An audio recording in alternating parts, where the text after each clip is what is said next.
Thank you. Thank you all. I'm going to turn to the main event. You can guess what the main event is, but first I did want to say a few words of condolences to the loved ones of those affected by the tragedy at Bow Glacier Falls in Alberta.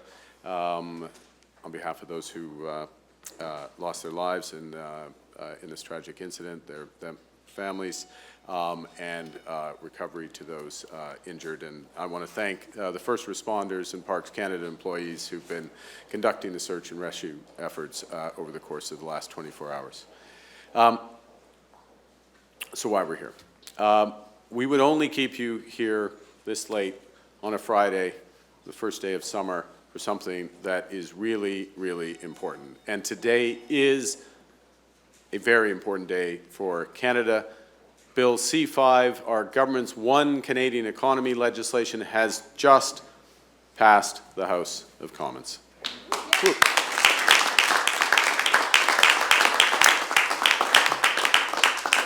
Et la loi C-5 s'appuie sur deux piliers, l'un et l'autre tout aussi importants afin de bâtir une économie canadienne unifiée.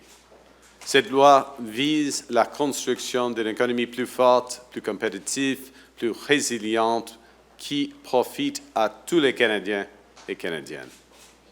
Elle est faite sur mesure pour répondre à ce moment charnière, avec urgence et détermination.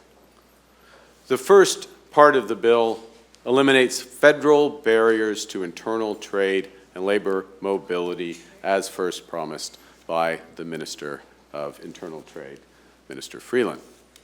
It is our contribution to a much broader effort with all the provinces, all the territories, to eliminate the barriers that have held our country back for far too long. Barriers that cost Canadians as much as $200 billion in lost opportunities every year.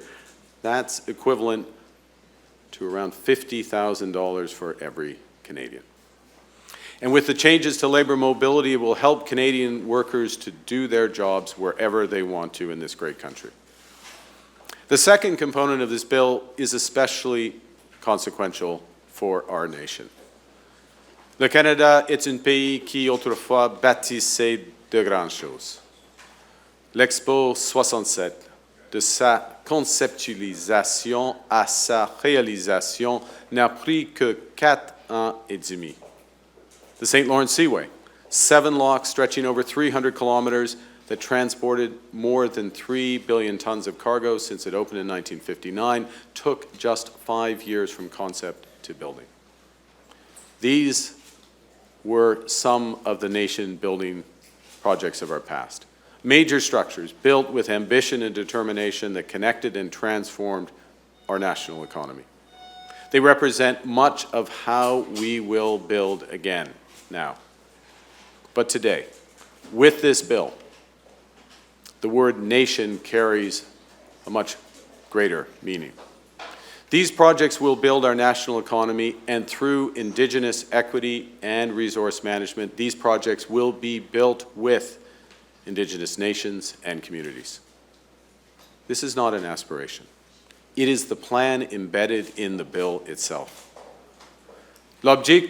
L'objectif de la loi sur l'unité de l'économie canadienne a été élaboré en reconnaissance de l'importance de protéger l'environnement et les droits des peuples autochtones. Cette volonté est au cœur de celle-ci.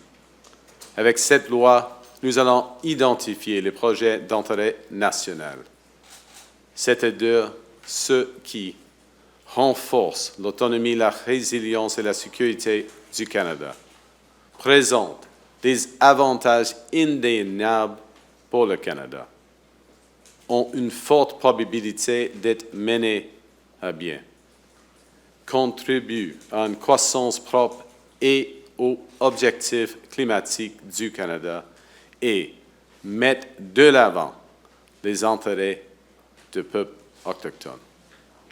Pour les projets qui satisfont ces critères, nous allons les considérer comme approuvés dès le début et accélérer le processus d'évaluation. Les communautés autochtones seront consultées de manière significative au cours du processus de détermination des projets d'intérêt national et aussi lors de l'élaboration des conditions de chaque projet.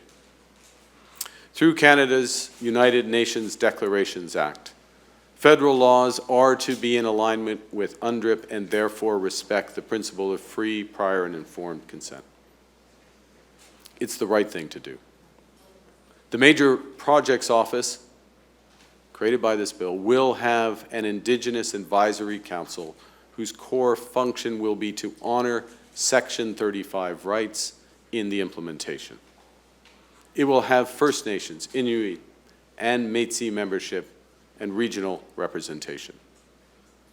We've already announced additional funding to support First Nations, Inuit, and Métis coming to the table to participate and to enhance capacity building in this new process, from participation in negotiations to project selection and development, and continuing to support those groups with nation building. I thank the ministers, Indigenous caucus, and leadership from across the country for sharing your perspectives and your sincere openness to getting this structure right. We all agree that more fulsome conversations are needed to select the nation-building projects and to determine the conditions that they must fulfill. In other words, the real work begins now. We will have those. Indeed, we must have them because the bill requires them. It takes time to build trust and to build shared leadership. That means building an economy where Indigenous communities participate fully in the national economy, where Indigenous microeconomies are not isolated but integrated into large-scale projects that connect communities to the national economy, creating more jobs and greater prosperity for all. That's why the first thing we will do to launch the implementation of this legislation in the right way is through full-day summits with First Nations, Inuit, and Métis rights holders, leadership, and experts. To that end, I will be meeting with First Nations rights holders on July 17 here in Ottawa, Inuit leadership in late July, and Métis leadership soon thereafter. I'll attend these meetings alongside the responsible ministers, which will include working sessions and public roundtables. Les Premières Nations et les Inuits et les Métis connaissent les meilleures étapes à suivre pour le futur de leur communauté et ce qu'une vraie consultation veut dire pour leur terre. Je tends à étendre les perspectives, les déteneurs de droit, leurs préoccupations et leurs ambitions. Pour le faire, nous allons entretenir des discussions profondes. Les ministres Leblanc, Freeland, Goldmasty, Alty, Hodgson et les autres, ainsi que les dirigeants de la fonction publique, vont assurer des échanges contenus, ouverts et honnêtes entre le gouvernement fédéral et les détenteurs de droit. Consultation, cooperation, engagement, participation are at the heart of this bill, C5. That is how we build our nation. Being a reliable partner to Indigenous peoples is not just about upholding the duty to consult. It's about enabling the creation of long-term wealth and prosperity for Indigenous peoples through full equity ownership. That's why we've already doubled the Indigenous Loan Guarantee Program from $5 billion to $10 billion, enabling more Indigenous communities become owners of major projects. As Bill C5 moves on to the Senate, I want to underscore that this bill and the economic potential that it will unleash for our country is critical. For far too long, when federal agencies have examined a new project, their immediate question has been why. Now, they will instead ask themselves, how? The process to build in this country, which has become too arduous, has taken too long, and has been holding us back, is changing. In the past, with every year that a proposal to build a port, a wind energy farm, or a highway sat on an official's desk, we were leaving investment, prosperity, and jobs, people's careers on the table. We've been keeping ourselves dependent on foreign powers. But by building at home, we will truly make Canada strong. One strong, united, and unified Canadian economy. Breaking down trade barriers, breaking down labor barriers to build that strong Canadian economy. That's what we're doing with the introduction of today's legislation. You know, this government was elected on a promise to break down those barriers and to build things big and faster. Because we know, Canadians know, that we can give ourselves far more than any foreign government can ever take away. We can build big, build bold, build now, and with this legislation, build one Canadian economy.